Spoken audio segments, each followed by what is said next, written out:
욥기 21장 17절부터의 말씀입니다.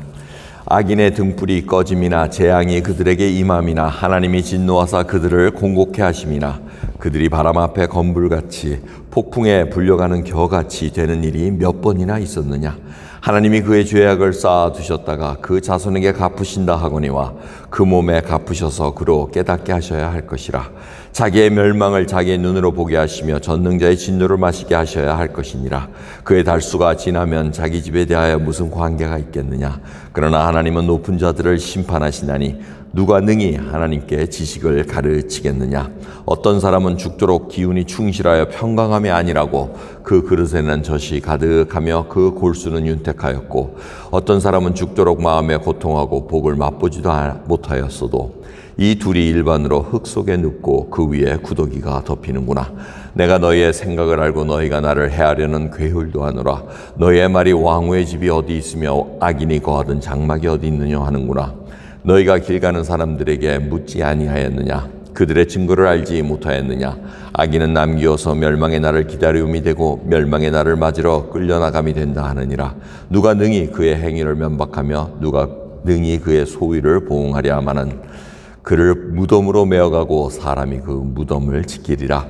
그는 골짜기의 흙덩이를 달게 여기고 그 앞선 자가 무수함같이 모든 사람이 그 뒤를 쫓으리라. 이러한즉 너희의 위로가 헛되지 아니하냐. 너희의 대답은 거짓뿐이니라. 아멘. 계속해서 욥은 친구들의 말에 대한 답변을 합니다. 너희들의 말이 틀렸다는 얘기를 합니다. 그러면서 악인이 우리가 볼 때 정말 건강하게 잘 살고 평안하게 살다가 평안해 죽는 거 얼마나 많이 봤느냐. 근데 악인이 지금 우리가 보는 데서 하나님이 벌을 안 주셨다는 겁니다. 그래서 친구들이 인과응보로 하는 그 논조는 틀렸다는 얘기입니다. 그러면서 얼마나 많은 자들이 그렇게 하나님을 무시하고 하나님을 모른다 그러고 자기가 자기 힘으로 모든 것을 다 이뤘다고 착각에 빠진 교만한 자들이 얼마나 편안하게 사느냐 이제 얘기를 합니다.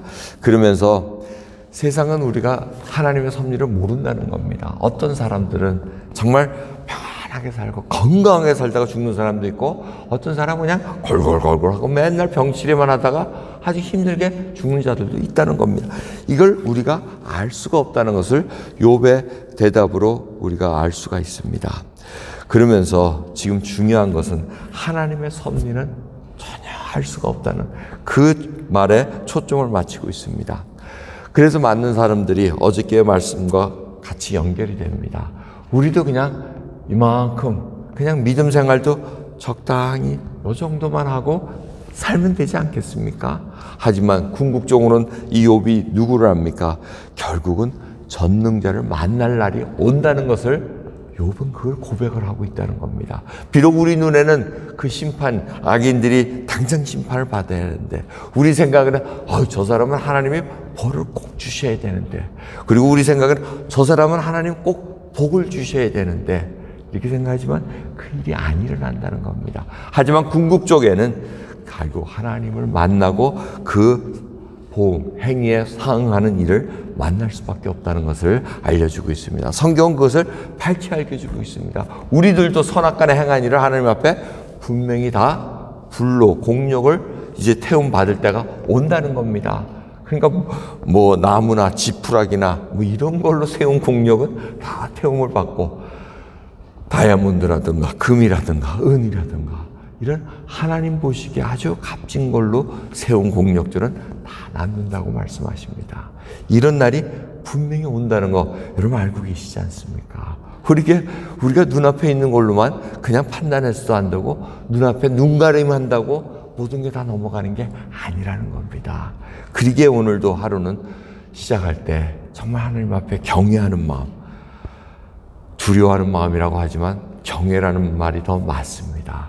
정말 하나님을 위해서 영혼도 언젠가는 부르실 하나님의 그 능력이 있으신 분입니다. 성경에 그 비유가 있지 않습니까? 부자가 소출이 많으니까 어이구 이 식용을 이 곡물을 쌓아둘 데가 없네. 곡식 창고를 더 만들자. 그런데 하나님께서 오늘 내가 너를 부를 때 그 많은 그 물질들이 다 어디로 가겠느냐 하고 이렇게 말씀을 하십니다. 여러분, 저희들이 애쓰고 힘쓰는 거 하나님 아십니다. 하지만 궁극적으로 우리가 누구를 위해서 살아야 되는가? 나 자신을 위해서 사는 것이 아니라 정말 하나님의 영광을 위해서 산다는 것. 하나님이 부르셔서 하나님이 쓰시고자 하는 대로 쓰임을 받는 그 일. 그게 바로 영광을 드러내는 일입니다. 하나님께서는 연필로 만들어놨는데 자꾸 우리는 빗자루라고 생각해가지고 빗자루 역할만 하려고 그럽니다. 근데 하나님은 연필의 역할을 감당해야지만 하나님의 그 만든 자의 영광을 드러낼 수 있다는 것입니다. 여러분, 하나님의 부르심이 무엇인지 알고 계십니까? 지나보면은 하나님의 섭리는 우리가 알 수가 없습니다. 지금 당장 당할 때 하나님의 섭리를 모릅니다. 하지만 우리가 뒤를 돌아다 보면은 하나님의 발길이 이러이러했었지.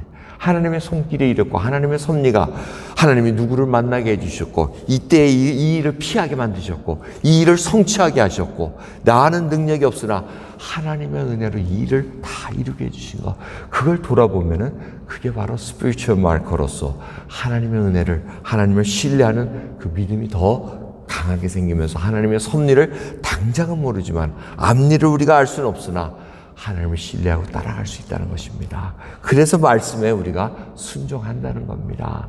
내가 하나님 이 일은 도저히 할 수가 없으나 말씀 있기에 하나님의 뜻대로 하옵소서. 마리아의 고백입니다. 나는 알 수 없습니다. 저는 남자를 모르는 자인데 아들을 낳았다고 말씀하시니 주의 뜻대로, 계집종이오니 주의 뜻대로 하옵소서. 정말 이런 고백이 매일같이 이루어져야 됩니다. 오늘도 주 앞에 주님의 사랑받는 종으로서, 아들과 딸로서 하루 충성되게 충실하게 하나님의 그 일을 해드리는 저와 여러분 되기를 간절히 기도하겠습니다. 기도합니다. 하나님 감사합니다. 정말 하나님의 섭리를 우리가 알 수 없습니다. 우리 눈에는 당장 악인들이 벌을 받아야 되고 어쩌면 벼락을 받아서 정말 하나님의 징계를 받아야 마땅할 거라고 생각하지만 하나님은 그것을 참고 견디십니다. 우리들이 편협된 생각으로 얼마나 많은 것들을 판단하면서 아버지 그 저지를 하고 있습니까? 판단하지 않게 하옵소서.